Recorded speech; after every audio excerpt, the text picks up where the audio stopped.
Boom shakalaka, where you there? Wagwan, it's Catch Up Friday.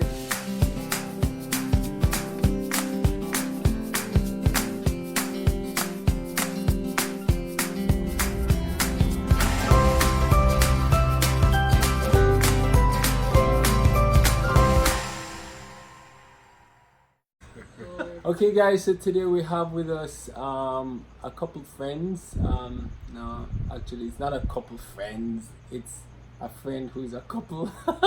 There you go. So we have with us Neil and his wife Katy. And they're from the lovely country of South Africa, where the lions and the tiger and the oh my goodness. I'm in love with South Africa. I should have been there in 2010, but Yeah, we haven't haven't been there gone there yet. Oh wow. And I know a lot of you want to go to South Africa as well, especially if you're Jamaican. But yeah, South Africa is an awesome place with wonderful people, and we have them here with us. Thank Welcome, you. guys, Thank you. Good to be welcome. And if any South Africans out there watching, you can give them a little shout out. So yeah, we just wanted to ask Neil, particularly, and his wife. Just we've seen them send their kids into ministry, into missions, and it really sparked us because I was chatting with Neil the other day, and you know, just as a parent, he said some stuff to me that really stood out, and it had to do with him at this season of life really searching and asking the Lord for the next step. But I'll let him share for himself. So Neil, you know, one of the things I was chatting with you about and heard you say, you know, was just in this season of your life, you're really searching and asking the Lord, what's the next step to take? And, you know, what does that look like for you? I've never really heard much parents use that sort of language, and so that really stood out to me. And yeah, if you could just share a little bit more on that.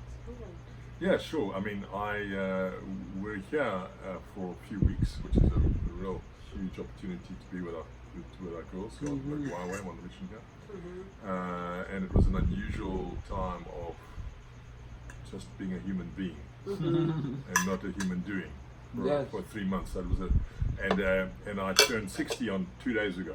Wow. So that was sort of quite a catalyst Happy for. birthday. That was a catalyst for saying, okay, well, really, what's next, you know? And so I've had a strong sense that God is saying He doesn't really want me to continue doing what I have been doing, which is working in a corporation, big telecoms business. So I'm trying to just listen and understand what's next. What does He want me to do next? So, and I'm really waiting for my daughters, trying to be obedient just to where He wants me to go next, and what does that look like. And somebody gave me some advice from home, said, don't wrestle with God too much on this.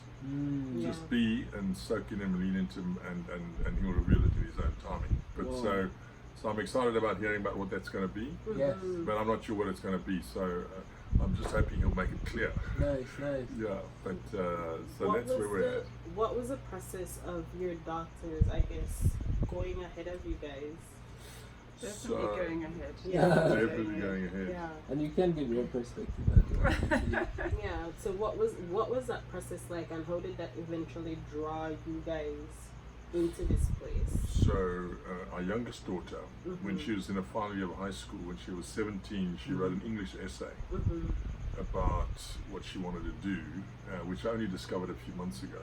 Wow. She's now 21, but she had this almost prophetic view that she didn't want to go the traditional university route, which we'd all been, and Katy and I had been, and our parents had been, and our siblings had been, and that she had a real heart for a village in Mozambique, which is where we'd been on holiday for many years. But anyway, that sort of ended up going for her to do some mission work in a sort of gap year, which has now lasted 3.5 years. So like my life. So she, and then she joined YWAM in France, and she's mad about surfing. She likes French, and through her eldest sister, who just graduated as an undergraduate, then went and joined YWAM in Mexico, in Mazatlan. Wow. And so they had this rare season. That's the other reason for being here, is that they're both going to be here for one term. Wow. Yeah, and so they are praying right now as to what the next step is for them. What's next? Yeah. Yes. Katie, for you as a mother, Yes. sending your children out, Yes. what were some of the challenges or maybe fears, if there were any? What was that like for you? Actually, I didn't have any fears at all. Okay. Funnily enough, I didn't have any fears. It was more like I was perplexed. It was more like I felt concerned. Like it's safe to go to university Yes. and then go and discover. Yeah. Like for a 17-year-old to tell you she's not going to university. Oh my I think goodness. it's the same in Jamaica as Yes. in South Africa. Yes. That's the safe thing. That's what every parent That's wants so for their Yes, child. yes, yes. To a degree, So- something to fall back on. Definitely, Yeah, definitely. So it was weird, and so I suppose that was a bit of a fear. I wasn't scared of her safety or her physical Right. safety or anything like that. It was just like, how is she going to?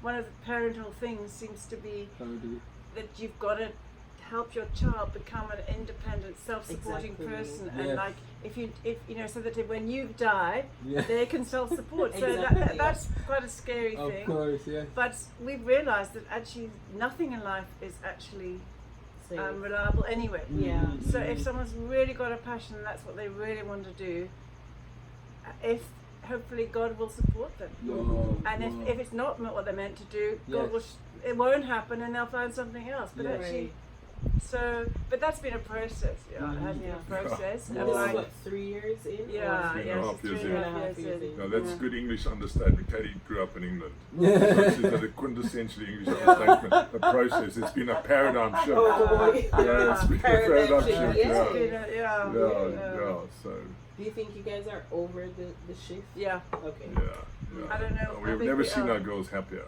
Oh, that's Yeah, Yeah, coming I know. here has really shifted us extra, Yeah, hasn't it? yeah. I mean, ironically, we'd have no idea what's next. Right. But I suppose that's where I'm personally being challenged about trusting, Mm-hmm. really trusting and saying, not only for myself, but I'm more worried about them. Worried is the wrong word, but Mhm. what does it look like for them next? You know? Right, right. But being with YWAM here for a few weeks has been, wow, it's been fantastic. Mm. What would your advice be to parents in your shoes 3 years ago?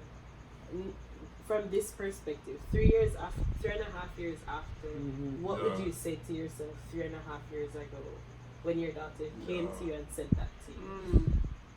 I think for me personally is that it's easy to underestimate the cliched but very true life education they've had. Yeah. Because the people they've met and the countries they've been to has been extraordinary. Right. Wow. You know, so they've broken away from what would have been a relatively insular environment at a university at home, Right. relatively speaking. Mhm. And I am personally a great believer that your late teens and your 20s are the time to make mistakes and explore. Mm-hmm. Yes. And like it's a bit serious, like you guys now, young Right. parents, Yes. and your next child's coming. Believe So me, you do get serious. Yeah. exactly. So I'm a big encourager that this is the time to make mistakes, to get life experiences. But you know, I echo what Katie's saying. It's been a process to let go of the sort of safety net of university, Yeah. because they're both capable of going to get university degrees. Mhm. Right. And well, the one did, but the youngest, Lucy, is very clear from the age of 17 Wow. that this is what she wanted to do. She Wow. said, Wow. I would also say that you can get a lot of you get so extended by YWAM or mission fields or Mhm. whatever it is, responsibilities, Yeah. independence, living on a shoestring, all those Absolutely. kind of things. you know, living Yes. in a It's all dormitory life with skills. cold Yes. water and Yes. Yeah. sleeping on the floor of an airport. Yeah. It's Oh, true. Yeah, so we had an experience last year. They were an outreach in somewhere in the Middle East. Was it? Yeah, and We won't say they that. were really. I mean, it was tough. They were living on $12 a day for food, Oh, yeah. accommodation, and transport. Wow. And I was really struck by their servant hearts. And I thought, okay, I had to learn to be grateful. gratitude is yeah, overwhelming. really have learned. Yeah, I would Well, say it's that. a- Yeah, and So I'm they- sure even their responses to different things Yeah. at home has changed Yeah, over the years. absolutely. Yes. Because I remember yes. my parents were surprised at how helpful I was when I came back. They're Yeah. like, "Oh, she's doing dishes." Where did she come from? No, they very So much. they're like, "Okay, we'll keep Yeah. sending her back, even though we don't know." They really are Yeah, appreciative. it's That's true. true. They're very It's appreciative, Yeah. and so we are grateful. Yeah. So, Yeah. so for yourselves, just turning 60, moving out of the corporate world and stepping into this greater element of faith where you're saying, you know, you're seeking the Lord and you're trusting Him to guide you into the next step. what does that? What's one word that you'd use to describe this season? The current season that I'm in right now, Mm-hmm. intentional rest. It's two words. It just, I think we live fast lives with technology. Since 2008, the world changed with the iPhone. Yeah. And so I'm intentionally trying to literally just rest and listen. And so I'm not very good at doing it. I'm trying to do it now. Yeah, on the go. So for this season is a sort of hiatus. It's a sort of a period. Somebody said it's a bridge between two seasons. So I'm not sure where the bridge is taking me, but I'm feeling at peace about it. But I don't know what it is. It's good, and it's funny that you mentioned rest, because I recently chatted with a friend, Dan Freeman, and have been reading Dan Freeze, and have been reading this book called Rest. It's on the shelf here by our video last week was about Sujong rest. King Pang, and he really breaks it down just how the Industrial Revolution changed society, where rest was such a key part of how we, function better. Even some of our best work came from us resting more. Right. But today we feel the opposite is true, that the more we work is the better we can produce, when it's very contradictory. Yeah. So Right. it is good that you're realizing that rest is helping you to actually get to that place. So And we even posted about that last week, I think, just talking about rest, because we had to go to Honolulu. yeah, because I'm at house. Right, and then it was just difficult for him to work, and so it was just like, oh, you have to rest. And so, him experiencing what that means, and not like at the end of the year, but in the middle of the year, because we always talk about rest as like one vacation at some point in the year, and that's it for the rest of the year. But it should be throughout the year. It should be different seasons, different times, and so it was good for us to have that moment to reflect and go, oh, we need rest as well, even though we don't think we need rest.